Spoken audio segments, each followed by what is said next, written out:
Good morning, good morning, good morning. Welcome to the first 15 with me, Melinda Powers, and Intentional Professionals. We're here. It's Monday. You feeling the Mondays like I'm feeling the Mondays? So we come here every week, and this is live streamed on YouTube, Facebook, and LinkedIn. We're here to provide some motivation for the beginning of your work week. It's the first 15 minutes. If you start, most people start work at about 9 o'clock, whether you're working for yourself or you work for someone else. So we want to provide you a boost, some accountability, some community. So welcome, welcome, welcome. We're glad you're here. And let's get it kicked off. So we have three portions to the call. The first 5 minutes is about the wins. So we talk about the wins. What was your big win last week? Now, big doesn't have to mean size. It doesn't have to mean you closed $1 million deal. It doesn't have to mean you got a promotion. It can just mean you accomplished something that was really important to you. That was something on your list you really were proud of knocking out. And that's about as simple as it gets. It doesn't have to be complicated. So I usually start. So myself, my big win last week was I have a new project with the client that we started last week, and I was very happy to get that started. They were happy with the beginning of the work that I had completed. So we're off to the races so we can get it done. The goal is to complete the project this month. And it's going to be a big win for me because it keeps me busy and keeps me working. And it's also a big win for them because they are looking to make some really important transitions and have some growth from this particular project for their nonprofit. So, really proud of that. All right. And we don't have anybody on the call yet. I think I see someone's watching. I don't know who. Someone on Facebook is watching. So, hello, whoever you are. Please feel free to participate in the comments. That's what we do here. This is a community we share. So, if you have a win from last week that you like to share, I can post your comment and give you some acknowledgement. I guess I'll get into the second part a little early until we get some more people on the call. And that basically is, oh, there we go. Who is it? Hey, Ivo. All right, let's get to it. Your win last week was successfully launching the AI on the Fly newsletter, which comes out every Monday at noon. And I did subscribe. I'm one of the first early adopters for your newsletter. Great job. Keep it going. Very proud of you. Looking forward to what's to come with that. All right. And so we'll just transition into the second part a little early and we get some more people to join in, then we'll change back. We'll switch gears. But we talk about something I think is important or encouraging for the audience. Sometimes it's for me. And so this week, the blog was about communication and being a pro in communication because communication is key. Communication is how we get messages across, how we get these projects done, how we continue to advance in whatever our endeavors are, whether it's personal or professional. But without communication, you're going to have a hard time. And without good communication, it's going to be even harder than it has to be, right? And so this week I focused on some really some nuanced parts of communication that I don't think get discussed enough. We talk about you know being clear and concise and all that, and that's great, but I zeroed in on a couple of other things that I thought were important, just and actually based on some issues that I had with communication in the last year or so. And so one of them is about using the appropriate channel for your communication, and sometimes that takes thought.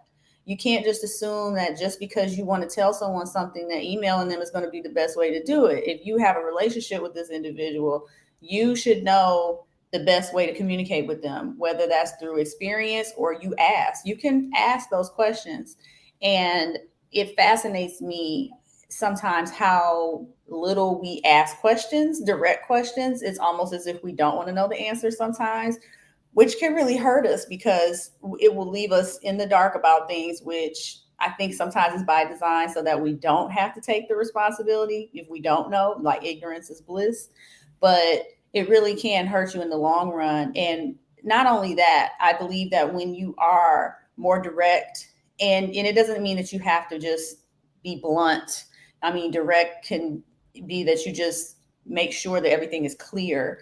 I think that sends a message to the recipient that you care, that you're thinking about how this plays out, and you want things to go well, and you want everyone to be on the same page. And that can be really tough when there's so much non-communication, or all the communication that's going on is supporting that you don't want those things. And we're always communicating, whether we're speaking or writing or not.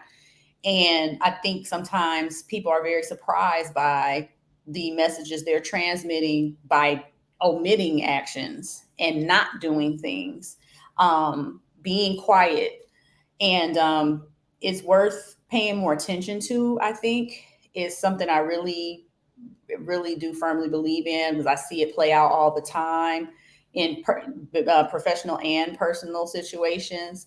Sometimes just asking a question can clear up so much misunderstanding or so much mystery. And, we don't always feel like we want to go clarify or ask again or make sure, but it can be a big difference between not doing that and having a host of assumptions made, or a host of misunderstandings that stem out of that. So I just want to encourage anyone that's listening to really think about your communication, think about how your communication is affecting other people. And, I'm not a spring chicken, so my peers are a little bit older. And sometimes people are very set in their ways at a certain age, and they feel like, well, this is how I am, I can't change. And I don't think that's true at all. I believe we all can change things if we want to. And they don't have to be major. You don't have to change your whole personality. You just may want to adjust one little thing. Maybe you just work on saying thank you to people when they just send you a message or clarify, like showing that little bit of gratitude could probably go a long way. And you want to bank all of the goodwill you can, so that when you really need it, people won't feel like they can't give it to you. So just kind of thinking ahead and not necessarily being so clued into what you want and how you're trying to get what you want in a moment, it can make a huge difference in your interpersonal communications with other people. I also feel like those kinds of thoughtful actions can send messages to people that just met you. If a person doesn't know you, wouldn't you want to give them the best impression of you? Just the thought. So, and I'm not encouraging, kissing up and, just buttering people up for the sake of, trying to make them feel good, but like really just showing a very basic level of human decency, in the sense that you don't want to have a bunch of misunderstanding and confusion. Like that should never be a part of your business dealings. It's just going to make things more complicated, and you're probably not going to like the outcomes at the end of the day. And anybody that knows, especially if you're an entrepreneur, your reputation is very important, and people are talking about you whether you know it or not. So why not, make those things as positive as possible through your actions and how you treat other people.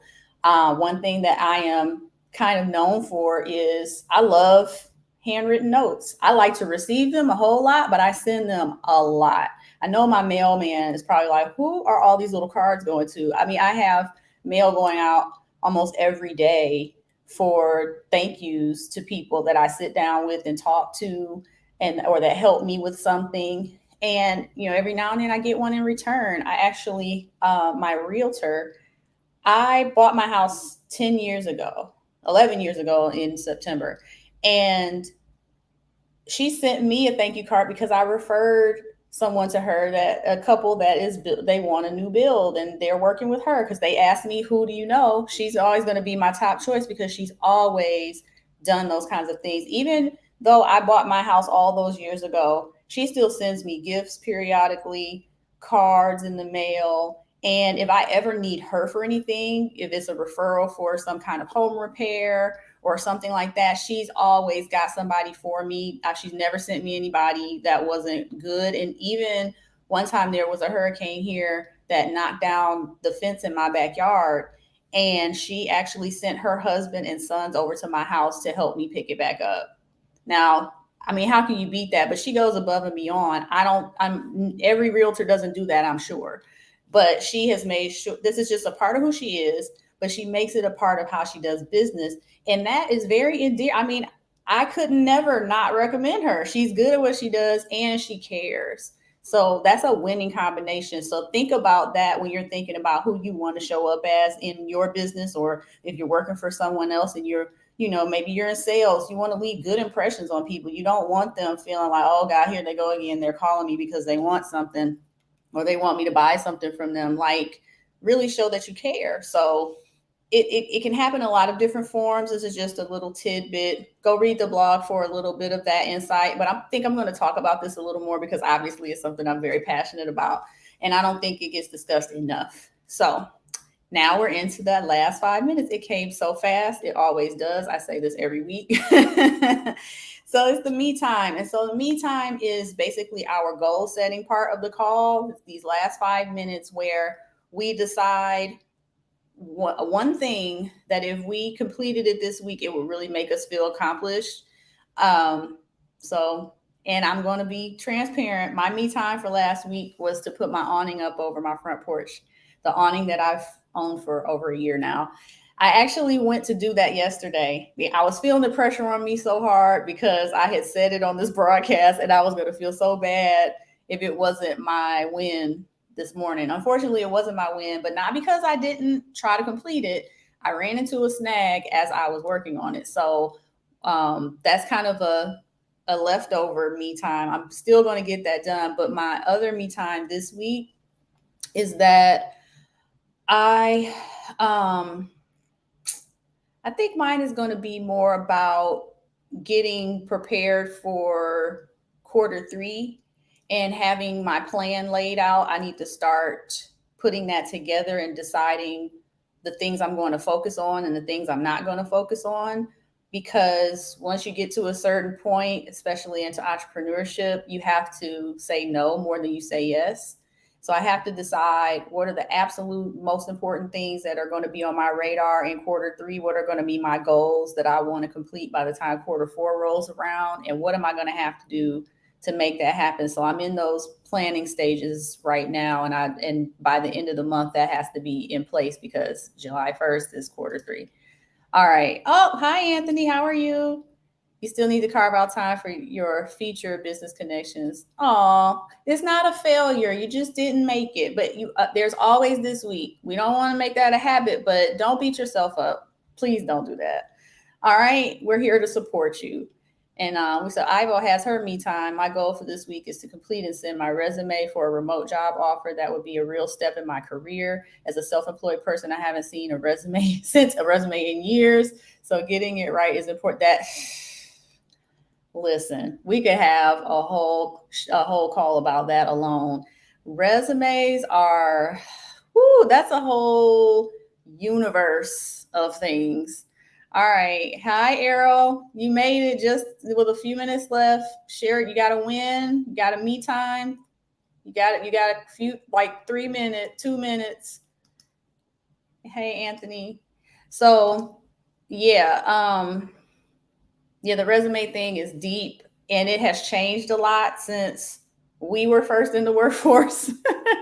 And I learned that the hard way last year when I thought I was going to just ace this thing.